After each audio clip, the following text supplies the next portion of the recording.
오늘 오후에 간통죄가 이렇게 위헌으로 판명이 되면서 무려 62년 만에 역사의 그늘 속으로 사라지게 됐습니다. 네, 하지만 여전히 간통죄의 위헌 여부에 대해서는 찬반 논란이 아주 뜨겁습니다. 변환봉 변호사, 강현재 변호사 나오셨는데요. 이야기 나눠보겠습니다. 안녕하세요. 어서 오십시오. 자, 두 분의 변호사를 모시게 됐나요? 저희가 그 시작 전에 얘기 듣기로는 어떤 분이 찬성하시고 어떤 분이 약간 조건부 반대하신다면서요. 뭐 대충 이렇게 들었는데 일단 두 분의 입장을 좀 간략하게 들어보겠습니다. 강현재 변호사님부터 말씀해 주시겠어요? 예, 저는 일단 조건부 반대 입장인데요. 헌재도 이번에 위헌 결정하면서 얘기한 부분이 간통의 문제는 이제 이혼이나 그러니까 민사소송과 같은 이제 손해배상의 문제로 해결해야 된다라고 말을 했거든요. 예. 근데 이 손해배상의 부분에 있어서 보완책이 아직 마련돼 있지 않은 상태에서 헌재가 오늘자로 위헌 결정을 했기 때문에 네. 저는 그런 의미에서는 반대, 좀 빨리 했다. 좀 더 보완책이 마련된 후에 위헌 결정을 하는 것이 맞지 않을까 이렇게 생각하는 겁니다. 민법상이든 무엇이든 보완책이 좀 필요한 상황이었다. 네. 근데 너무 성급한 결론이었다 이렇게 네, 이해되겠습니다. 그러니까 간통죄 하나만 보면은 이 형사처벌은 없어져야 되는 죄는 맞거든요. 네. 근데 다만 그 시기적으로 그 간통죄가 그동안 해왔던 어떤 긍정적인 역할도 있단 말이죠. 사회적 약자를 보호하는 측면. 예. 그런 측면을 대체할 만한 다른 수단이 또 입법적으로나 마련이 된 후에 이 위헌 결정까지 났으면 더 좋았겠다 이런 생각이 듭니다. 네, 변환봉 변호사님. 강 변호사님께는 간통죄의 이제 기능적 측면을 이제 말씀을 해주셨는데 예. 이제 법 철학적인 입장에서만 본다면 법은 최선의 도덕이라고 합니다. 그러니까 목적이 정당하다고 해서 모든 사항을 법으로 규율해서는 안 되는 것이죠. 분명히 법의 영역과 도덕의 영역이 있는데 이렇게 내밀한 사생활의 영역에 있어서까지 국가 형벌권이 개입하는 것이 과연 바람직한 것인가? 그분에 대한 골차를 해본다면 과연 법이 이렇게 국가 형벌권 만능죄로서 모든 사생활을 개입하는 것은 바람직하지 않다. 따라서 법 철학적인 측면에서는 아무래도 간통죄는 폐지되는 것이 맞지 않느냐라는 입장을 가지고 오늘의 있습니다. 선고는 바람직한 방향이었다. 네. 네, 이제 두 분 생각이 약간은 다르신 것 같은데 그 간통죄를 범죄로 규정하는 나라가 우리나라 포함해서 몇 군데가 사실은 없었습니다. 뭐 중국 정도가 있었고요. 또 미국에 몇 주 정도 있었던 걸로 알고 있는데 최근까지 우리나라에서 뭐 판례라고 해야 되나요? 그 실정이 어땠습니까? 뭐 최근까지도 사실 간통죄는 사문화됐다고 할 수는 없을 정도로 예. 고소가 있고 또 현장에서 경찰에 신고를 하면 경찰이 출동을 해야 되는 현행범으로 그리고 현장에서 체포도 하고 물론 이제 이 사문화라는 됐다는 말을 하는 쪽의 입장에서는 거의 뭐 구속이 되지 않고 또 실제로 형을 내려도 집행유예로 내려질 경우가 많기 때문에 사문화 됐다라는 표현을 쓰시는 것뿐이지 예. 실제로 부부 사이에 이혼 소송과 관계돼서 누가 누구를 간통죄로 고소하는 거는 굉장히 많이 좀 활용돼 왔습니다. 근데요, 이제 간통죄는 사라진 거고, 자, 이제 그러면 불륜의 계절이 시작되는 건가? 이런 우려를 좀 하시는 분들이 아까 인터뷰를 보니까 시민들의 생각이 좀 다 다른 것 같더라고요. 외도에 대해서 조금 관대해질까봐 약간은 좀 불안하신 마음인 것 같아요. 그렇다고 하더라도 민사상에 있어서 간통이라는 것이 배우자를 두고 외도했다는 것이 결코 이제 이혼 사유가 아니다라고 볼 수는 전혀 없는 거거든요. 그렇죠. 예. 과거에는 뭐 이제 관통죄를 고소를 해서 증거를 찾을 수가 있었지만 지금은 조금 그것이 힘들다고 하더라도 분명히 일반적인 이혼 소송에 있어서는 여전히 배우자의 외도는 중요한 그 유책 사유가 되기 때문에 위자료 산정의 기준이 됩니다. 또한 간통죄 같은 경우에는 그러니까 형사상 죄형 법정죄에 따라서 엄격하게 증명이 돼야 됩니다. 몇 월 며칠 몇 시에 누구와 성관계를 했다는 것까지 입증이 돼야 되지만 민사 사건에 있어서는 닥쳐선이 특정 여인과 아주 장기간 통화를 하거나 자주 만나는 사실이 있다는 것만으로도 외도의 정황을 충분히 의심할 수가 있기 때문에 오히려 민사에 있어서 간통이 이제 더 이상 유책 사유가 되는 것이 아니지 않느냐 그런 건 정말 잘못된 판단이고 지금도 일반 그 민사 이혼 사건 가사 이혼 사건에 있어서는 그러한 재반 정황들로 배우자의 외도가 인정이 되면은 위자료를 높게 책정하고 있기 때문에 간통이 허용됐다. 그것은 전혀 잘못된 인식입니다. 보시는 시청자분들이 좀 궁금하실 것 같아서 여쭙는 건데요. 아까 강현재 변호사께서도 민법이 부정행위를 명시하고 있다고 말씀하셨잖아요. 근데 그 부정행위라는 게 어떤 겁니까? 어떻게 그러면 배우자의 부정을 우리가 아까는 이제 뭐 경찰관이 막 들이닥쳐가지고 도와줘야 되잖아요. 이제 그런 게 없어졌잖아요. 그럼 이제 어떻게 우리가 관리를 해야 됩니까? 그러니까 지금까지도요. 사실 간통죄 현장을 잡아서 그 고소를 해서 유죄 판결을 받는 경우는 그렇게 흔치가 않아요. 왜냐하면 누군가 어려웠죠. 아주 미행도 해야 되고 뭐 변호사하고도 긴밀하게 뭐 연락도 하고 경찰하고도 뭐 협조를 구해야 되고 이런 거여서 오히려 그런 경우가 좀 적었고 이혼 소송 상으로는요. 그 배우자의 부정행위라고 하면은 굉장히 포괄적이고 또 간접적인 증거로도 다 인정이 됩니다. 예를 들면 꼭 내 배우자와 어떤 다른 이성이 성관계를 했다라는 현장이 아니더라도 성관계를 했을 것 같은 같이 추측이 되는 문자 메시지를 주고받았거나 심지어 성관계가 아니라 서로 뭐 사랑해, 보고 싶어. 장시간 데이트도 즐기고, 그러니까 그냥 아주 배우자 있는 사람이 다른 이성과 데이트를 하고 연인으로서 대하는 그런 어떤 간접적인 증거들로도 사실은 부정행위라고 볼 수가 있습니다. 판례를 보게 되면은 그 배우자의 부정행위는 육체적 불륜, 그것이 간통을 말하는 거겠죠. 육체적 불륜뿐만 아니라 정신적인 불륜도 배우자의 부정행위로 보고 있기 때문에 오히려 민사상 부정행위 규정 개념이 훨씬 더 넓습니다. 알겠습니다. 네, 이 얘기를 좀 해보겠습니다. 이게 혼인이라는 게, 결혼이라는 게 어쨌든 테두리 아니겠습니까? 뭐 계약이라고 말하면 조금 어폐가 있을지 모르겠지만 실제로 이 결혼 후에 여성들이 이 테두리에 더 충실하다 이런 통계가 있습니다. 이거를 조금 바꿔서 얘기를 하면 여성들이 이 위헌에 대해서 조금 불리해질 수도 있다. 이게 좀 앞서 나간 얘기인지 모르겠습니다만. 사실 그런 얘기들 때문에 그 간통죄 위헌 결정하는 것이 좀 망설여졌던 측면이 분명히 있습니다. 네. 왜냐하면 우리나라가 뭐 모든 여성, 모든 남성이 그런 건 아니지만 상당수의 여성들은 주로 가정에서 이제 전업주부를 하는 경우가 아직도 많이 있거든요. 그러다 보니 상대적으로 바람을 피우는 것이 남성일 가능성이 좀 높았고 그런 남성에 대해서 그 바람을 피운 것에 대해서 억울한 상황에서 그 이혼 소송을 하거나 할 때 사실 이 여성 입장에서는 뭐 또 아이를 계속 양육해야 될 수도 있고 그렇기 때문에 어떤 금전적인 충분한 배상 또 사과 이런 것들이 좀 있어야 하는데 그 수단으로 간통죄가 활용이 됐던 건 맞거든요. 이제 간통죄로 고소도 하고 뭐 유죄 판결을 받게 되면은 이제 남성 배우자가 합의금을 좀 더 많이 내놓는다든지 어떤 그런 걸로 활용이 됐었기 때문에 이제 그런 것이 없어지면서 사실 바람을 피우고 간통을 하는 배우자가 이렇게 생각할 수 있는 겁니다. 이제 나는 바람을 피워도 형사상 처벌은 안 돼. 죽었다 깨어나도 처벌은 안 돼. 만에 하나 가장 이제 최악의 경우라면 이혼을 당하는 거겠죠. 근데 이혼을 당할 때도 아까 말씀드렸다시피 우리나라 위자료 액수가 크지 않기 때문에 그 정도 액수 주고 이혼하지 뭐. 또는 그게 억울해서 이혼 못하겠다라고 오히려 상대방 배우자가 그렇게 나올 때는 그래 이혼은 안 하고 나는 바람 계속 피울게. 있을 수 있는 이렇게 얘기입니다. 할 수 네. 실제로도 있어 왔고 지금 예. 간통죄가 위헌까지 됐으니 앞으로 그럴 일은 더 많이 있을 겁니다. 그거는 충분히 예상 가능해요. 그러니까 거기에 대한 보완책을 좀 만들어야 된다 이런 말씀이신 그렇죠. 거죠? 그러니까 한마디로 그 형사 처벌까지는 안 하더라도 본인이 한 행동이 잘못된 것이고 그걸로 인해서 가정이 파탄이 나고 상대 배우자 전혀 간통이나 어떤 그런 부정행위를 하지 않은 상대 배우자까지도 사실은 피해를 준 거잖아요. 만약에 자녀가 있다면 더 말할 것도 없고 그럼요. 그런 경우에 대해서 최소한 금전으로라도 장시간 큰 금액으로 배상해야 될 책임은 이제 지워져야 되는 거거든요. 강 변호사님이 정확히 말씀을 해주셨는데 서울 가정법원의 기준을 따르게 되면 이혼할 경우 위자료 최대 기준을 5천만 원 정도로 보고 있습니다. 그러니까 배우자가 외도를 해서 이혼했다고 하더라도 아무리 유책 사유가 많다고 하더라도 5천만 원 정도 재산분할과 별도로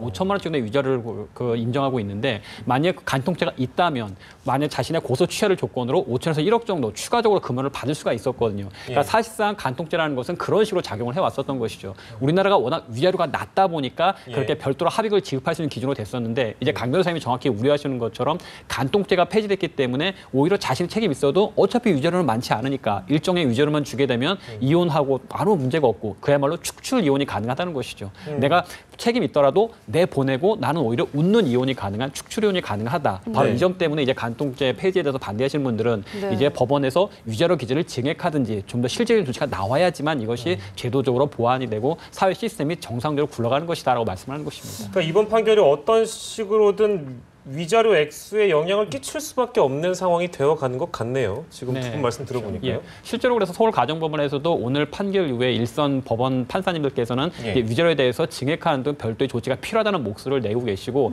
아마 사회 분위기가 계속 흘러간다면 법원 행정처에서도 아마 가사 사건에 있어서 위자료 증액에 관한 새로운 지침을 만들지 않을까 싶습니다. 알겠습니다. 다른 얘기를 해보면요. 저희가 앞서 보도를 해드렸는데 이제 오늘 헌재 결정 때문에 그동안 간통 혐의로 이미 이제 사법 처리가 된 한 5천여 명 정도가 재판 중인 사건은 공소가 또 취하되고 재심 청구를 할 수 있게 됐는데 재심 청구를 하게 되면 이제 뭐 어떤 과정이 남아 있는 겁니까? 재심 청구를 하게 되면 이제 형사 보상도 받을 수 있게 되는데 일단 재심해서 이제 무죄를 다시 받게 되겠죠. 그리고 형사 보상 청구를 할 수가 있는데 특히 이제 구속까지 됐던 모든 경우는 아니고요. 구속까지 된 경우에는 구속된 일수 곱하기 1일당 이제 얼마, 이건 대부분 이제 뭐 매년 정해지는데요. 네. 1일당 얼마씩 해서 곱한 수 정도 금액으로 보상을 받게 됩니다. 국가에서. 국가를 상대로 그러니까 지금 그렇죠. 보상을 청구하는 거죠. 그 통계를 보니까 1년에 간통죄로 고소되는 기소 사건 수가 1,500건 정도가 되는데 그중에 실형을 선고받는 비율은 1.1% 정도 불과하다고 합니다. 그러니까 실제로 강 변호사님 말씀하셨던 것처럼 구속되거나 실형을 사신 분들은 재심 청구를 하고 그에 따라서 이제 형사 보상까지 받을 수가 있는데 워낙 실형을 받은 비율이 낮다 보니까 그 지금 검찰 쪽 통계에 의하면은 2008년 10월 31일 이후에 간통으로 인해서 실형을 살고 만약에 이제 재심 청구를 통해서 이제 무죄를 받게 되고 그래서 형사 보상을 받게 되는 건수는 22건에 불과하다고 합니다. 그러니까 사실상 그 형사 보상 액수 자체는 크진 않을 것으로 보여지지만 다만 말씀하셨던 것처럼 5,400여 건 정도의 많은 사건이 있어서 아마 거기서는 재심 절차가 있게 되면 업무가 폭주할 것은 분명합니다. 일례로 혼인 빙자 간음죄에 대해서 위헌 선고가 났을 때 그때도 당시에도 이제 그 재심 사건이 폭증해서 법원이 상당한 어려움을 겪었다고 하는데 이번에도 단기간에는 그런 아마 문제가 발생하지 않을까 싶습니다. 그러면 이제 2008년 10월 31일인데 이후죠. 만약에 10월 30일 날 이 유죄 판결을 받은 분이 계시다면 이분은 구제가 안 되는 건지? 안 됩니다. 가능하게 안 됩니다. 하루 차이인 것 같지만 안 됩니다. 그렇게 따지면 또 29일, 28일 다 돼야 되는데 그냥 안 됩니다. 그분들은 오늘 판결을 글쎄요, 네, 알겠습니다. 자, 이번 그 헌재 결정 때문에요. 간통죄가 폐기가 되면 형법상 이제 처벌 조항이 사라지는 건데 이렇게 되면 그 다른 법이라고 해야 될까요? 뭐 다른 판결에 영향을 끼치는 부분들이 없겠습니까? 뭐 민사소송 문제도 그렇고요. 예, 이제 앞서 우리가 계속 얘기했던 것처럼 민사소송에서 당장 뭐 영향을 받는다는 측면은 민사사건의 가사사건에 있어서는 그렇게 형사사건처럼 엄격한 증거를 요하지 않기 때문에 기존과 같이 뭐 자주 빈번한 연락이라든가 문자 메시지 아니면 카카오톡이라든가 자주 연락하는 정황만으로도 배우자의 정신적 불륜을 의심을 해서 배우자의 부정행위로 인정할 수가 있을 것이고 당장 일반 가사 실무에 있어서 어떤 큰 변화가 있을 것 같지는 않습니다. 다만 간통죄가 폐지됨으로 인해서 위자료가 낮아졌다라는 침을 감안해서 일선의 판사님들은 그것을 감안한 판결을 내리시지 않을까. 법원행정처가 어떤 지침을 주기 전에더라도 예전 같았으면 3천만 원 정도 인정했을 위자료를 5천만 원 정도 증액하시지 않을까. 일선에서는 그런 재량은 좀 나오지 않을까 한번 예측을 해볼 수 있을 것 같습니다. 이것도 다른 질문인데요. 헌법재판소에서 성매매 특별법이 지금 또 심리 중인데 오늘 얘기 들어보니까 성적 자기 결정권이 어떻게 이게 가장 큰 문제였잖아요. 그러면 성매매 특별법 심리는 영향은 없는 겁니까? 글쎄 뭐 사실 간통죄나 이 성매매 특별법이나 성적 자기결정권에 해당된다고는 일단 보여지거든요. 하지만 두 개가 이제 사실은 보호하고자 하는 법익이 상당히 다릅니다. 간통죄는 말 그대로 어떤 특정의 개인의 가정을 좀 보호하자, 그다음 배우자 간의 정조 의무를 지키게 하자라는 측면이 있다면 성매매를 금지하고 있는 것은 보다 좀 사회적인 측면이 크거든요. 이 성매매를 허용하는 것은 정말 불특정 다수가 성을 돈으로 사고 팔 수 있게 하는 거기 때문에 그 과정에서 성매매업에 종사하는 여성, 성매매를 하는 남성, 성매매 업주, 그리고 또 뭐 그 피해를 받는 성매매 업주가 성매매를 시키기 위해서 미성년자를 또 적극적으로 고용하는 일이 있을 수 있고 이런 식으로 여러 분야에 걸쳐서 좀 병폐를 많이 일으키는 범죄를 많이 일으킬 수 있는 그런 죄이기 때문에 이 죄 같은 경우에는 헌재가 쉽게 위헌 결정은 하지 못할 것으로 보여져요. 성적 자기 결정권이라는 것은 그러니까 성에 대한 당사자들의 자신의 자유 의지에 따라서 그것이 바람직한 방향이든 바람직하지 않은 방향이든 상관없이 어쨌든 의사의 합치가 이루어진 것이지만 성매매 특별법 같은 경우에는 돈으로 사람의 성을 산다는 인간의 존엄성에 반하는 가치가 결부돼 있기 때문에 강 변호사님 말씀처럼 보호하는 법익이 다릅니다. 그러니까 이번 사건을 두고 성매매 특별법에서도 성적 자기결정권을 토대로 해가지고 이것을 위헌하지 않을까. 그것은 좀 섣부른 예측이라고 보여지고 그것은 과연 우리 사회가 공창제를 인정할 수 있을 만큼 성숙되었느냐. 그것이 과연 성범죄를 줄이고 바람직한 성문화라고 하기까지는 그렇겠지만 어느 정도 인간의 존엄성을 해치지 않는 그래도 건전한 성매매가 될 수 있을까. 거기에 대한 고민까지 돼야 되는 것이지 성적 자기결정권으로 모든 성매매를 확보할 수는 없다고 보여집니다. 네, 알겠습니다. 저희 마지막으로 이 질문을 좀 드려볼 텐데 최근에 이제 유명인들이 간통죄에 좀 연루되신 분들이 많은데 최근에 탁재훈 씨의 그 사례를 봐도 좀 그렇고요. 그리고 김주아 앵커의 전 남편. 지금 고소를 한 상태인데 이분들은 지금 어떻게 됩니까? 그러면? 이분들은 그 기소 전 단계면은 아예 이제 수사가 더 이상 진행되지 않게 되고요. 왜냐하면 어차피 처벌할 수 없는 범죄이기 네. 때문에 네. 검찰의 기소까지 있어서 재판 중이라고 한다면 아까도 말씀하셨다시피 공소 취소가 돼서 네. 그냥 처벌받지 않게 됩니다. 정리하는 측면에서 이제 오늘 헌재에서 이런 판결이 났는데 이제 두 분이서 보시기에 우리 사회가 좀 더 이런 측면을 성숙하기 위해서는 어떤 것들을 좀 더 조심해서 뭐 부부 사이에서는 이 법을 바라보는 시각이 아까 시민들 인터뷰 봤습니다만 많이 다르잖아요. 어떤 부분은 우리가 좀 성숙한 사회로 한 단계 발전하기 위해서 많이 신경을 써야 되겠습니다. 우리 사회를 본다면 제도는 점차 선진화되는 것이 분명합니다. 네. 이번 헌법재판소의 취지는 사적 영역에 국가 혈법권이 지나치게 개입돼서는 안 된다는 제도 측면을 강조를 한 것인데 과연 우리 사회도 그런 제도에 걸맞게 인식들이 올라가고 있는지 그건 상당히 별도의 문제거든요. 근데 우리 사회가 제도로 자체는 선진국과 같이 나가고 있으면서도 아직까지도 여러 사회 의식들은 그걸 따르지 못한다는 게 가장 큰 문제점이기 때문에 어떤 제도로 시스템의 변화도 물론 필요합니다. 유자리 현실화 같은 것도 필요하긴 하겠지만 전반적으로 사회 구성원들에게 대해서 올바른 성교육이라든가 가정에 대한 교육, 그다음에 우리 사회가 지켜왔던 전통적인 혼이라든가 가족에 대한 가치에 대해서 좀 인식이 좀 더 개선돼야 될 필요가 있지 않을까. 제도에 부합하는 인식 개선이 필요하다고 보여집니다. 네, 강현재 변호사께도 같은 질문 드리겠습니다. 그러니까 저는 이제 간통죄가 위헌으로 돼서 더 이상 형사처벌은 안 받게 됐잖아요. 그 대신 이 간통행위로 인해 상대방이 입은 피해에 대한 어떤 정신적 위자료, 물론 지금 양육비 문제도 나옵니다만 네. 이런 위자료에 대해서도 아까 말씀하셨다시피 상향 조정해서 정말 많이 고통받은 경우에는 뭐 1억, 2억의 위자료 판결도 우리나라에서도 이제 나올 수 있어야 되고요. 그리고 이렇게 판결받은 금액에 대해서 제대로 정당한 이유 없이 지급을 안 하는 경우도 상당히 많거든요. 안 할 때는 이 간통죄라는 거 없어진 대신에 감치 결정이라고 해서 이 역시도 일시적으로 짧은 기간이긴 하지만 유치장에 가둬두는 거거든요. 이런 감치 결정을 또 대신 적극적으로 좀 활용을 하는 제재가 필요합니다. 그래서 결론적으로는 이렇게 되는 거죠. 바람을 피워도 이제는 처벌은 하지 않겠다. 다만 그 대신 가정이 깨질 수 있고 이혼을 당할 수 있고 위자료 거액으로 물 수 있고 그 위자료를 갚기 위해서 앞으로도 계속 돈을 벌어서 갚아야 되고 안 갚으면 감치될 수 있다.